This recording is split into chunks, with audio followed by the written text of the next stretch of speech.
Normal ডেলিভারির জন্য নিতে হবে যেসব প্রস্তুতি।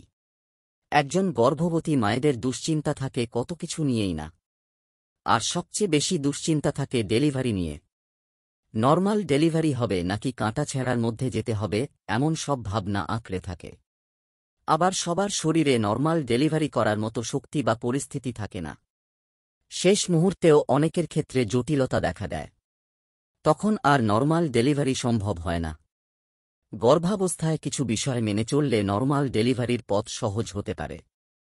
চলুন জেনে নেওয়া যাক। পানি পান করুন। সুস্থ থাকার জন্য নিয়মিত পর্যাপ্ত পানি পান করা জরুরি। এতে শরীরে ফ্লুইড চলাচল ভালো থাকে। সেই সঙ্গে স্বাভাবিক থাকে রক্ত চলাচলও। দূর হয় কোষ্ঠকাঠিন্যের সমস্যা। তাই আপনি যদি নিয়মিত পর্যাপ্ত পানি পান করেন তাহলে তা নরমাল ডেলিভারির সম্ভাবনা অনেকটা বাড়িয়ে দেয়। খাবারের তালিকা।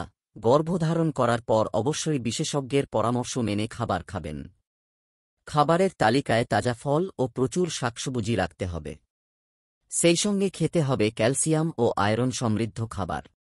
নিয়মিত খাবারের তালিকায় রাখতে হবে মাল্টিভিটামিন।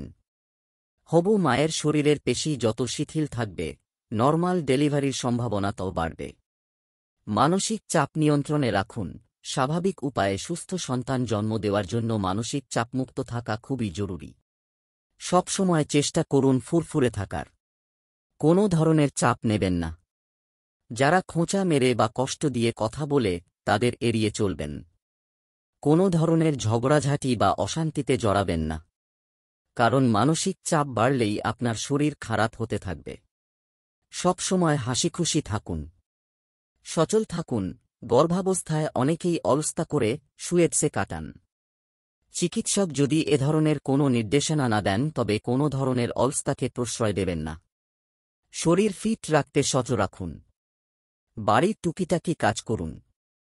ভারী কোনো কাজ করতে যাবেন না, তবে হালকা হাতে যেগুলো করা যায় সেগুলো করুন।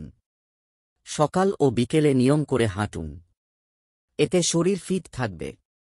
বাড়বে নরমাল ডেলিভারির সম্ভাবনা। যোগব্যায়াম করুন। যোগব্যায়ামের রয়েছে অনেকগুলো উপকারিতা। গর্ভাবস্থায় সব ধরনের ব্যায়াম করা সম্ভব হয় না, তাই এ সময় যোগব্যায়াম নিরাপদ। নিয়মিত যোগব্যায়াম করলে শরীরের পেশি শিথিল থাকে। সেই সঙ্গে নিয়ন্ত্রণে থাকে ওজন। কমে মানসিক চাপ। ডেলিভারির ব্যথা কমাতে চাইলে নিয়মিত যোগব্যায়ামের অভ্যাস করতে পারেন। তবে যে কোনো ধরনের ব্যায়ামের আগে অবশ্যই চিকিৎসকের পরামর্শ নেবেন। এরকম স্বাস্থ্য বিষয়ক ভিডিও পেতে লাইক, কমেন্ট, ফলো এবং চ্যানেলটি সাবস্ক্রাইব করে পাশে থাকবেন। মহান আল্লাহ আপনাকে উত্তম যা দান করুক। আমিন।